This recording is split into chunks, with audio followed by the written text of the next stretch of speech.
Deccan voice, सुनो सच की आवाज। जब भी हिंदुस्तान की शाही तारीख और बड़ी इमारतों का जिक्र होता है तो हैदराबाद के निज़ामों की बात ज़रूर आती है। उनके दौर के सबसे गहरे राज एक ऐसी इमारत में छुपे हैं जिसे पुरानी हवेली कहा जाता है। असल में चौमहल्ला पैलेस अपनी शाही तकरीबात के लिए मशहूर था, लेकिन पुरानी हवेली का अपना एक अलग, बिल्कुल निजी और सरकारी मुकाम था। तो चलिए आज इस शाही इमारत की बुनियाद, इसकी अनोखी बनावट और इसके लाजवाब खजानों को थोड़ा और करीब से समझते हैं। आज के इस एक्सप्लेनर में इन 5 पहलुओं पर नजर डाली जाएगी। पुरानी हवेली सुनते ही जहन में एक बहुत पुराने और बड़े महल की तस्वीर बनती है। तारीख के पन्नों में इसका असली नाम हवेली क़दीम भी मिलता है। दरअसल चौमहला पैलेस के बनने से काफ़ी पहले निज़ाम और उनका पूरा परिवार यहीं रहा करते थे।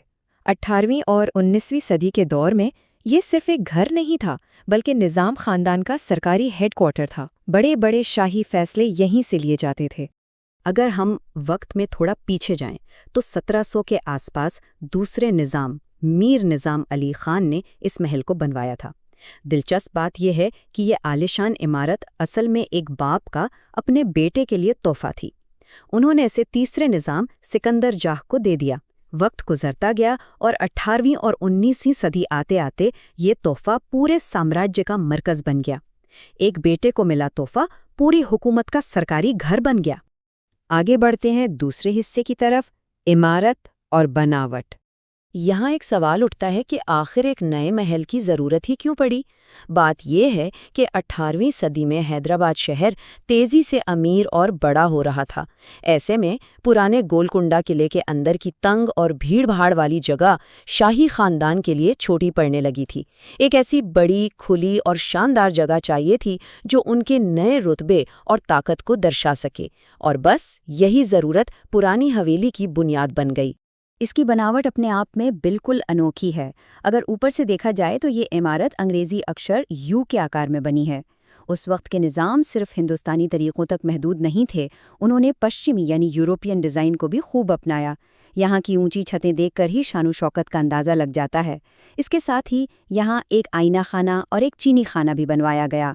इन्हें बेहद खूबसूरत शीशे और चीनी मिट्टी की नायाब चीज़ों से सजाया गया था।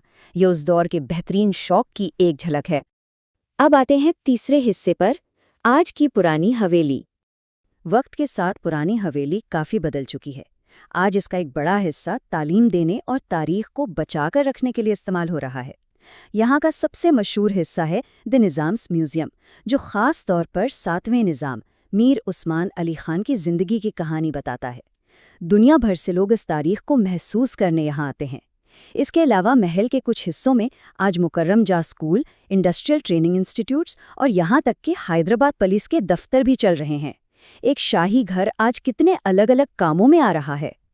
चलिए अब उस हिस्से की बात करते हैं जिसका सबको सबसे ज़्यादा इंतज़ार रहता है। चौथा हिस्सा, सबसे ख़ास खजाने। 176 फुट, जी हाँ, 176 फीट। ये सिर्फ एक नंबर नहीं है, ये इस महल की सबसे हैरान करने वाली चीज़ की लंबाई है। यहाँ दुनिया की सबसे लंबी लकड़ी की वॉक-इन अलमारी मौजूद है। ज़रा अंदाज़ा लगाइए, पूरे 176 फीट लंबी सिर्फ एक अलमारी। और ये कोई आम अलमारी नहीं है, ये पूरी अलमारी 2 मंजिला है। इसका मतलब है कि कपड़े 2 अलग-अलग लेवल्स पर लटकाए जाते थे। लेकिन सबसे दिलचस्प बात यह है कि ऊपर वाले लेवल से कपड़े निकालने के लिए एक मैनुअल लकड़ी की लिफ्ट बनाई गई थी, जो हाथ से चलाई जाती थी। सोचिए, सिर्फ कपड़े निकालने के लिए एक प्रॉपर मैकेनिकल लिफ्ट का होना, ये उस जमाने की लाजवाब इंजीनियरिंग और ऐशो आराम का जीता जागता सबूत है। अब जहन में आता है कि आखिर इतनी बड़ी अलमारी की क्या ज़रूरत पड़ गई थी। तारीख के पन्नों में एक बहुत ही मशहूर किस्सा है कि छठे निज़ाम ने अपनी ज़िंदगी में कभी एक लिबास को दोबारा नहीं पहना। एक बार जो कपड़ा पहन लिया गया, उसकी बारी दोबारा कभी नहीं आती थी।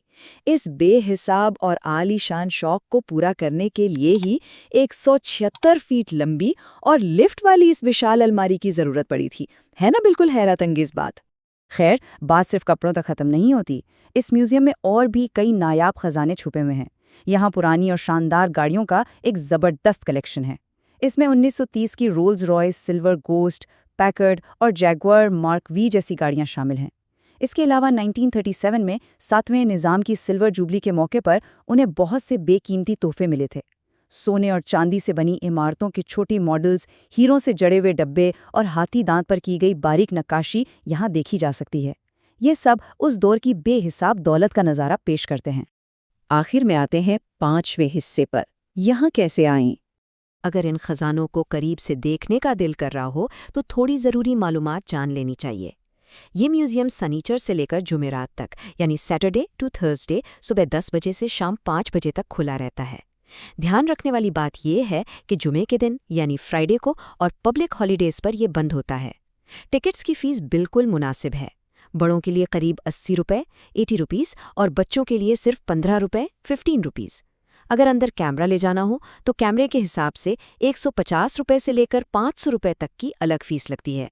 लोकेशन की बात करें तो पुरानी हवेली हैदराबाद के पुराने शहर यानी ओल्ड सिटी में प्रिंसेस दुरूज शहवर हॉस्पिटल के बिल्कुल करीब मौजूद है। तारीख से लगाव रखने वालों के लिए एक ख़ास प्रो टिप ये है कि मशहूर सलार जंग म्यूजियम यहाँ से बहुत ही करीब है। बेहतर होगा कि दोनों जगहों का प्लान एक ही दिन का बनाया जाए ताकि इस शाही इलाके का पूरा और बेहतरीन तजुर्बा लिया जा सके। तो ये था पुरानी हवेली का सफ़र। आज हमने देखा कि कैसे एक बाप का प्यार से दिया गया तोहफा एक बड़ी सल्तनत का मरकज़ बन गया और आज वो तारीख का एक अनमोल खजाना है। लेकिन इन दीवारों को और इनकी शान को देखकर एक गहरा सवाल ज़रूर उठता है, क्या आज के इस दौर में ऐसी शाही ज़िंदगी और ऐसी बेमिसाल इमारतें बनना फिर से मुमकिन है? वो ऊंची छतें, वो 176 फीट की लिफ्ट वाली अलमारियां। वक्त भले ही बहुत आगे निकल गया है, लेकिन इन दीवारों के बीच आज भी वक्त रुका हुआ सा महसूस होता है। इस सवाल के साथ इस एक्सप्लेनर को यहीं ख़त्म करते हैं। तारीख के सफ़र में साथ जुड़ने के लिए शुक्रिया। अगर आपको वीडियो अच्छा लगा तो वीडियो को लाइक एंड सब्सक्राइब करें और नेक्स्ट आप कौन सा वीडियो देखना चाहते हैं कमेंट करके बताएं। पर हाँ, डेक्कन वॉइस न्यूज़ के चैनल को सब्सक्राइब करना ना भूलें और लेटेस्ट अपडेट से अपडेट रहें।